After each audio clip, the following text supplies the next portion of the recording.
Bonjour à toutes et à tous et bienvenue dans cette vidéo dans laquelle je vais vous présenter le condensateur polarisé. Alors on va l'aborder par plusieurs étapes, en plusieurs étapes. La première, je vous ferai une présentation du composant très rapide.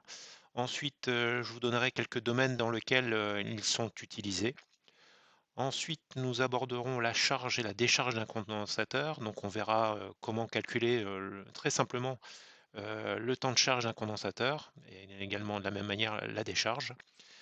Je vous ferai voir par le biais d'une petite vidéo également comment tester un condensateur au multimètre numérique et on terminera cette vidéo avec, quelques pannes les plus fréquemment, rencontrées. Donc commençons par la présentation d'un condensateur polarisé. Donc, on commence par le symbole, au niveau symbologie. Donc, voilà, sur un schéma électrique, comment on reconnaît un condensateur polarisé. Ensuite, point de vue physique, donc vous avez ici un exemple d'un condensateur polarisé de type électrolytique. Souvent on parle de condensateur chimique. Donc comme vous pouvez le voir, la valeur est directement indiquée sur le composant. Donc là, ici, vous avez un condensateur qui fait 4700 microfarads et pour une tension maximale de 25 volts. Donc ces composants étant polarisés, il va falloir maintenant déterminer, quelle est la patte, positive et la patte négative. Donc là, vous avez un indice sur ce composant, c'est, cette flèche-là. Donc le courant arrive du plus et va vers le moins. Donc vous avez, cette symbologie qui vous permet de déterminer dans quel sens, brancher votre composant. Donc, même type, mais on parle de condensateur ici, axial. Donc l'axial, c'est pareil, hein, c'est juste, le positionnement des pattes qui change. De la même manière, hein, vous avez ici 470 microfarads pour 35 volts en valeur max. Donc même principe, hein, vous le voyez ici, on a cette petite flèche là qui indique donc le sens du courant. Donc je vais du plus vers le moins. Et en plus de ça, ici, on pouvait prendre comme, repère, le petit bourrelet là. Il y a une petite boursouflure, hein, un petit creux ici et ce petit creux sera toujours positionné du côté de la patte plus. Donc voilà pour ce type, de condensateur. Donc ce type-là est donc de type électrolytique, donc c'est les condensateurs chimiques. Vous allez, également retrouver les condensateurs dits de condensateurs type goutte. Donc ce sont des condensateurs, toujours polarisés au tantale. Donc pareil ici on retrouve, les informations. Donc la première ici avec, la valeur exprimée en microfarads. Donc ici c'est un condensateur de 10 microfarads qui a une tension maximale pardon, de 25 volts. Et pour déterminer qui est qui au niveau des pattes, et ben vous avez ici l'indication que le côté là correspond donc à la patte plus. Donc voilà pour ce type de condensateur qu'on appelle les condensateurs type goutte, hein. Ça ressemble à une goutte d'eau. Autre type de condensateur polarisé qu'on retrouve, ben là j'ai une idée qui me vient en tête sur les cartes mères, souvent ordinateur, hein. Donc voilà, c'est ce type de condensateur polarisé. Donc de la même manière, hein, les informations, donc ici vous avez la valeur 100 microfarads et vous avez la tension maximale admissible par le composant ici de 10 volts. Maintenant reste à déterminer les pattes, qui est qui. Donc vous avez ici un indice. Ce trait noir ici va indiquer la patte négative, la patte moins, et donc le plus est à côté. Voilà, concernant une petite présentation physique du composant et comment reconnaître les polarités, enfin la polarité sur le composant. Vous en savez déjà un petit peu plus. Pour ceux qui ne connaissaient pas encore le composant, nous allons à présent voir comment est fabriqué, enfin rapidement, hein, comment est structuré un condensateur polarisé. Donc en général, donc c'est pas en général, il est composé de deux surfaces conductrices. Donc ici sur le dessin, la surface conductrice est symbolisée ici en bleu. Et ces deux surfaces sont séparées par un élément diélectrique. Et donc cet élément, il peut être de différentes natures. Alors ça peut être de l'air, ça peut être du papier, ça peut être de la céramique ou alors un film chimique électrolytique, hein, spécialisé. C'est pour ça qu'on parle de composants chimiques, hein, parce qu'on va utiliser des composants chimiques. Et donc on a une petite formule qui nous permet de calculer, donc la valeur de ce condensateur. Donc on va voir que la valeur d'un condensateur va dépendre de plusieurs choses. Dans un premier temps, donc déjà la valeur d'un condensateur s'exprime donc en farad. La surface des électrodes ici, les surfaces des armatures, elle s'exprimera en mètres carrés. Donc souvent on peut utiliser, de l'aluminium, hein, par exemple. Ensuite, l'épaisseur ici, donc elle est exprimée en mètres, mais à savoir que, par exemple, si j'utilise en diélectrique une feuille de papier, c'est de l'ordre de quelques microns, hein, au niveau de l'épaisseur, donc c'est vraiment de quelque chose de très très très fin. Et donc ça dépend donc de l'épaisseur entre les deux plaques. Et ensuite va rentrer en compte donc la permittivité du vide, donc ça c'est le epsilon 0. Donc la permittivité du vide, c'est quelque chose de fixe, hein, vous avez la valeur ici. Et va entrer également en compte la permittivité relative de la matière du diélectrique. Donc en fonction des matériaux utilisés ici entre les deux plaques, eh ben, vous avez la permittivité qui va donc avoir une valeur différente en fonction de la nature des matériaux utilisés. Donc voilà comment se détermine la valeur d'un condensateur. Les domaines d'utilisation, donc il y en a plusieurs, hein, donc très rapidement, donc dans les alimentations stabilisées, donc ça va filtrer le bruit et absorber la fluctuation de la tension d'entrée. Nous avons également une utilité dans tout ce qui est filtre. Donc les filtres, c'est ce qui va permettre de faire la sélection de fréquences. Donc on va jouer sur des circuits RC. Donc bien souvent, je peux prendre un exemple, un égaliseur audio. Donc un égaliseur audio, hein, c'est ni plus ni moins qu'une succession de filtres. On va jouer sur les filtres passe-bas, passe-haut, les passe-bandes. Et souvent, vous allez modifier la position d'un curseur. Et ce curseur, en fin de compte, c'est ni plus ni moins qu'une résistance variable. Et en fonction de la position du curseur, ben, on va jouer sur les bandes passantes de ce filtre. On retrouve le principe, hein, dans les circuits audio, donc chaîne hi-fi, poste radio, etc. Il va pouvoir être utilisé pour stocker momentanément de l'énergie. Nous le verrons tout à l'heure, justement, qu'un condensateur, une fois qu'il est chargé, si on l'empêche de se décharger rapidement, ben, il va conserver à un certain moment l'énergie en stock, hein, on appelle ça une capacité réservoir. C'est effectivement un réservoir d'énergie.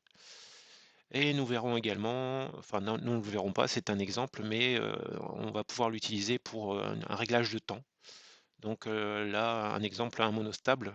Donc le monostable, c'est quand j'appuie par exemple sur un bouton, je vais allumer une lumière pendant un certain temps. Et le temps d'allumage de la lumière va dépendre du temps de charge d'un condensateur. Donc ça, c'est un sujet qu'on abordera éventuellement dans une autre vidéo. Donc voilà pour les domaines d'utilisation. Nous allons à présent voir la charge d'un condensateur. Donc la charge d'un condensateur, je vous ai mis ici la courbe de charge d'un condensateur. On voit que la charge, en fin de compte, va être assez rapide dès le début, puis ensuite elle va se ralentir. Nous le verrons ensuite dans la vidéo, hein, ce qui se passe. Mais on voit qu'un condensateur, en fait, se charge au bout de 5 taux. Donc 5 taux avec le taux qui est égal à la valeur de la résistance fois la valeur du condensateur. Donc pour calculer le temps de charge d'un condensateur, ben c'est très simple, hein, vous l'avez compris ici. Je prends la valeur de la résistance, la valeur du condensateur et je la multiplie par 5. Donc dans la vidéo que je vais une petite animation que j'ai faite avec un logiciel en ligne, hein, libre, que vous pouvez tous utiliser, Tinkercad. Donc j'ai pris un exemple pour un montage, donc j'ai utilisé une pile de 9 volts. J'ai mis un petit interrupteur pour lancer la charge de mon condensateur. J'ai ici un ampèremètre qui va nous permettre de voir le courant en début de charge. Donc vous allez voir, le courant il est très très fort au début et puis il va diminuer petit à petit au fur et à mesure que le condensateur va se charger.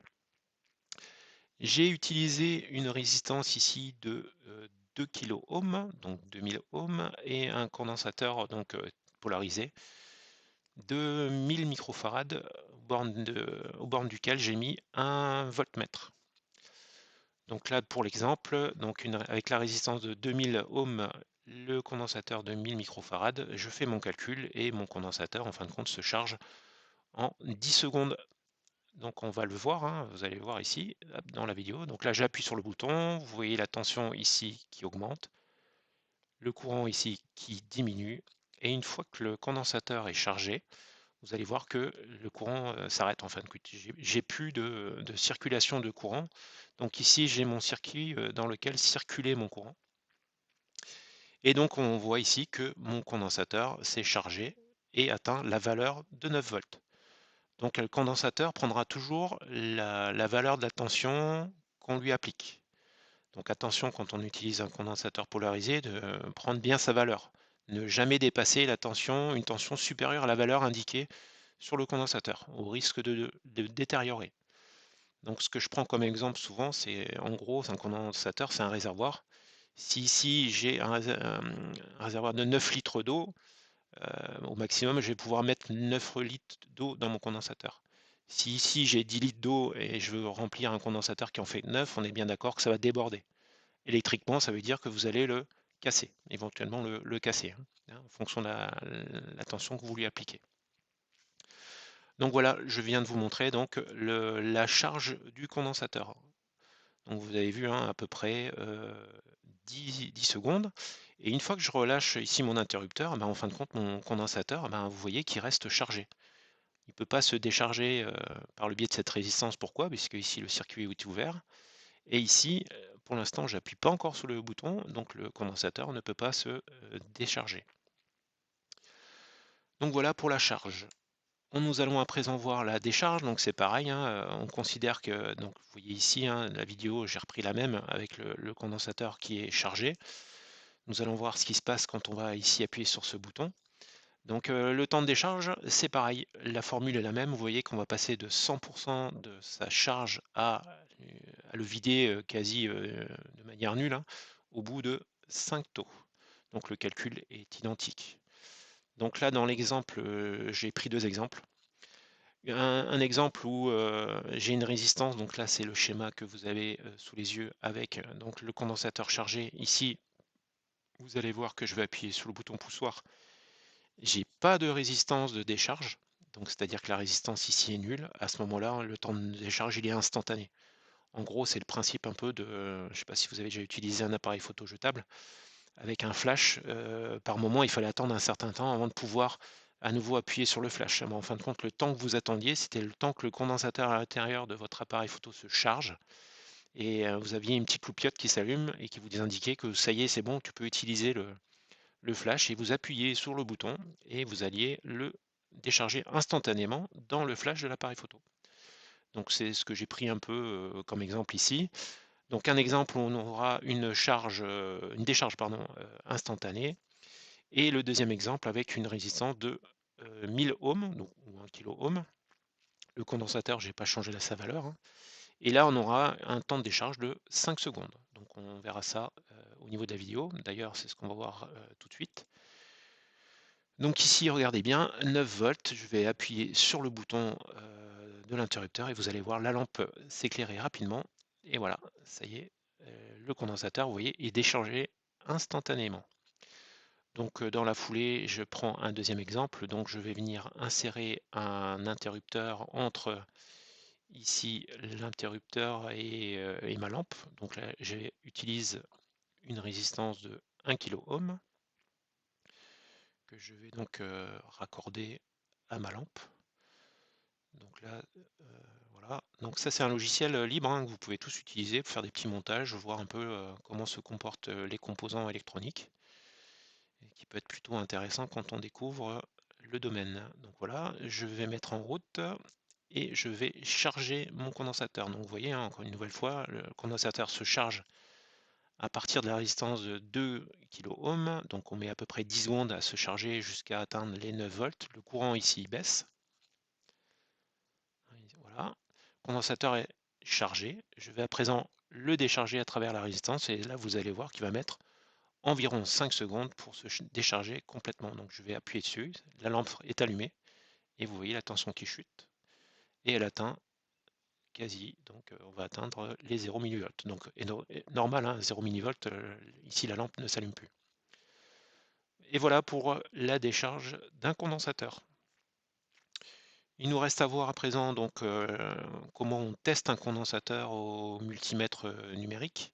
Donc ici, dans l'exemple, j'ai pris un condensateur, donc on est toujours sous du polarisé, hein, d'une valeur de 22 microfarad, 63 volts en valeur max. Donc vous avez également des indices de température, hein, de fonctionnement. On en parlera après, que ces indices de température, il faut essayer de les respecter au risque de détériorer le composant.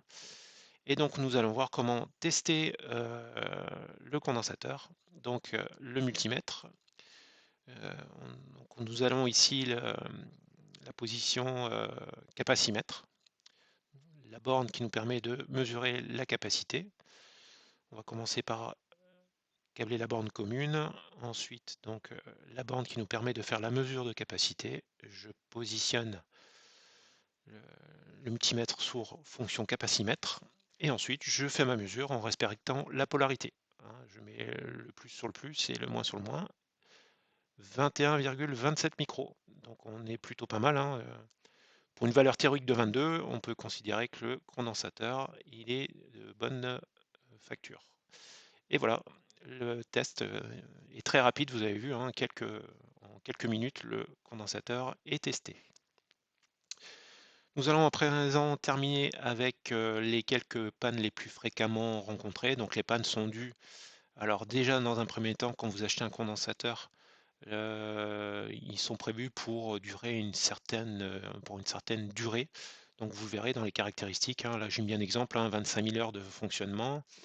Un condensateur peut aussi être, vous l'avez vu juste avant, le coefficient de température, 85 degrés. Alors à savoir qu'actuellement la technologie est de plus en plus petite, tout est confiné, donc ça chauffe beaucoup plus et les pannes les plus fréquemment rencontrées sont des problèmes de surchauffe. Je vous ferai voir à la fin là, quelques photos, vous allez voir ce que peut engendrer une surchauffe au niveau d'un condensateur. On peut avoir des problèmes de dépolarisation, donc attention, hein, il faut bien respecter la polarité de ces condensateurs.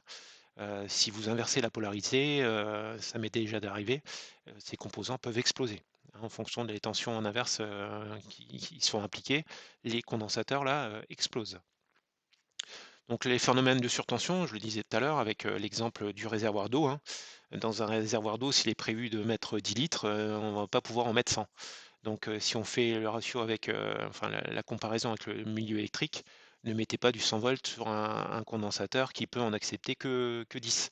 Votre condensateur ne va pas faire long feu, hein, il va être, cassé, de suite. Nous pouvons avoir un phénomène de court-circuit, hein. Ils aiment pas trop les courts-circuits, alors souvent, vous avez peut-être déjà vu des gens, pour décharger un condensateur, prendre un tournevis, bien sûr isolé et faire un court-circuit, sur des faibles valeurs de tension. Il y a un petit arc électrique qui se produit. À ce moment-là, le condensateur est déchargé, mais c'est pas trop bon pour le composant, hein. Il n'aime pas trop ça. Et enfin, après, donc, tout ce qui est fuite de courant, donc ça, c'est souvent dû avec, un composant qui est vieillissant, hein, qui a dépassé les 25 000 heures, ou alors un matériel que vous avez stocké pendant X temps, dans un endroit qui est pas forcément très enfin qui est humide, les conditions de stockage ne sont pas bonnes. Et ben, ces composants peuvent, sécher, ils peuvent fissurer et à ce moment-là, on va avoir, ce qu'on appelle des courants de fuite. Et on pouvait même avoir du liquide, qui sort, donc vous regardez, hein, vous ai mis, des exemples ici. Donc voilà les types de pannes. Alors, ça c'est les plus fréquemment rencontrés si jamais vous avez des pannes sur les alimentations et que vous ouvrez, vous voulez un peu dépanner par vous-même, ces composants. Et ben là clairement, hein, là il n'y a pas à chercher à comprendre, quand vous avez ce type de phénomène avec, le dessus là qui est boursouflé et ouvert. Là, vous cherchez pas à comprendre, vous changez ici les 6 condensateurs, il y en a pas pour très, très cher et vous êtes reparti pour, 25 000 heures de fonctionnement, hein. 2e exemple ici, des condensateurs qui fuient. Donc ici, on a clairement un liquide, voilà qui s'est échappé, un condensateur qui a peut-être séché, fissuré et avec, le fonctionnement, donc on a ce liquide, chimique là qui a coulé et donc là, c'est pareil, hein. Les condensateurs, vous les dessoudez et vous les changez. Donc, vous avez vu, hein, comment maintenant, Vous savez maintenant dans quel sens les ressouder, donc attention aux plans et surtout quand vous les dessoudez, regardez bien comment, ils étaient montés, auparavant, pour éviter de les monter à l'envers et de devoir les rechanger quand vous allez les mettre en fonctionnement. Voilà pour cette vidéo, vous en savez à présent un petit peu plus sur les condensateurs, polarisés. J'espère qu'elle vous aura été utile et je vous dis à très bientôt dans une nouvelle vidéo. Allez, au revoir.